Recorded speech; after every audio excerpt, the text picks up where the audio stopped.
10th Communist Manifesto. Free education for all children in public schools. Government training and indoctrination centers. Even private and church schools must obtain a license and teach state-approved courses. Jeff, we got to go to this video. I just want to read this real quick.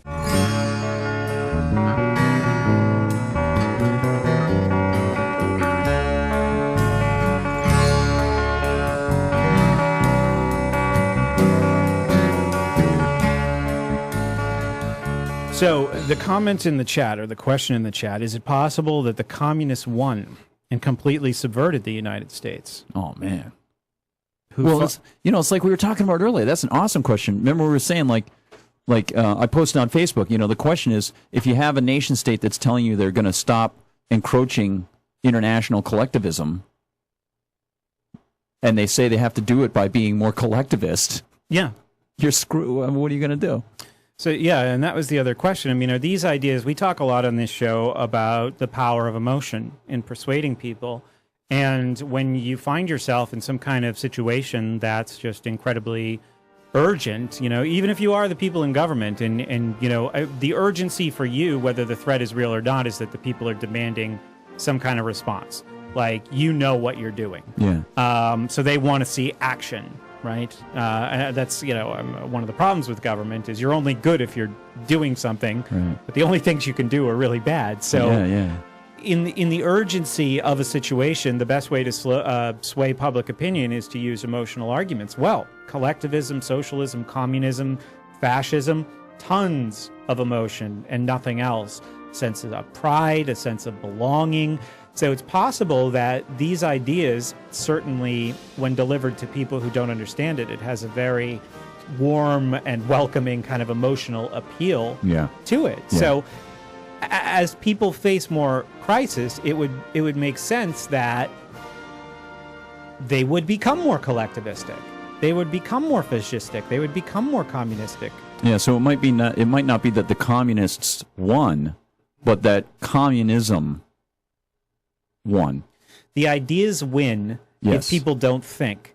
Lazy minds are easy prey for these ideas. That's right. They don't appeal to the analytical side of people, and that's a very difficult thing to appeal to. It's much easier to appeal to the emotional side of people, the collectivist, feel-good attitude. You look at what happened in Watertown. Yeah. The vast majority of those people had no problem with, ATVs going down their street, and AK-47s and AR-15s and M16s being brandished on their front yards where their kids' big wheels are hanging out earlier in the day. Yeah. It's just, it's a tiny minority of people that you'll see who have shot some video, out their windows that 36-hour period or whatever, 30-hour period.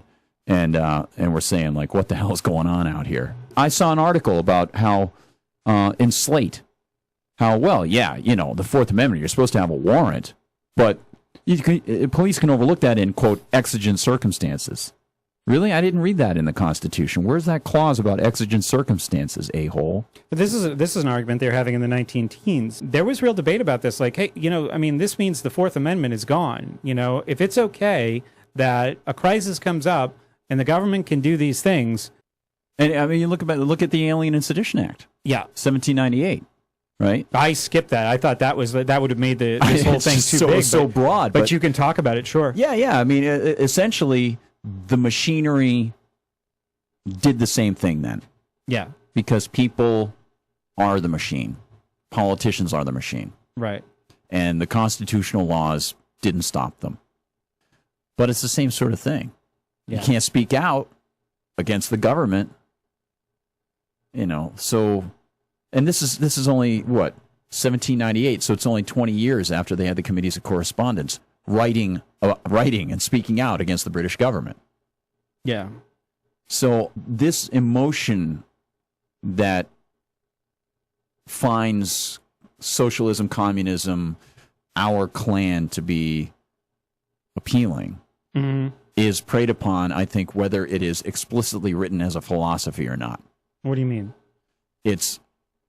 If you've got government, if you've got any institution of government, because it's supposedly there for your protection, then you don't need Karl Marx to have explicitly said certain things. The mentality of using the government and telling people we are here to protect your way of life is there regardless of any philosophical underpinning that someone might attach a name to. Right. Socialism, collectivism, whatever. Yeah, that so makes as perfect long sense. as government exists, it doesn't need to have a label. This is the way the mindset will work, and you're going to have these periods, and it seems like it gets worse and worse and worse. Yeah, that's an interesting question that I want to get into today on the show. Is it getting worse, right? Or does it just seem worse to us because we're living in it and we have all this access to this information? Yeah. I might have raised this question on the show in the past, but imagine the Alex Jones show, the steam coming out of his ears during the administration of Woodrow Wilson. Right. How terrifying that would be to somebody with that mindset. So, you know, as we get into these things that are really draconian and really just tremendously egregious violations of people's privacy in the 1920s, like the Palmer raids, is Prism worse than the Palmer raids in that if Woodrow Wilson, or no, Wilson wasn't, who would have been president then? Harding?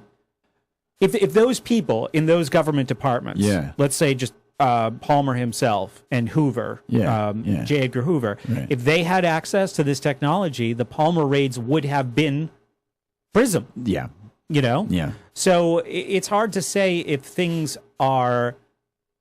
That's a very, very difficult question to answer, and I think it's an important one. Are things worse now than... I mean, imagine Alex Jones' show during the New Deal, you know? Do they just... do they seem worse for us, but is there an ebb and flow where, like, say, in the 1950s, somebody like Murrow comes along. What was his program called? See It Now? See It Now, right. And he stands up to Joe McCarthy. Yeah. And eventually, the public support of Murrow, who did his homework and quietly watched McCarthy and watched the mistakes that McCarthy made, and made a little list, and was so prepared logically when he finally did attack him that it wasn't personal. And it was because of Murrow and See It Now that McCarthy, or it started the That's ball when rolling it started to unravel. to Congress censuring McCarthy and him losing all credibility, all influence. And, you know, he was gone. And aside from the damage that he did to a lot of people's careers, his impact was no more by 1956. He didn't create this situation of fear. He merely exploited it, and rather successfully. Cassius was right. The fault, dear Brutus, is not in our stars, but in ourselves. Good night, and good luck.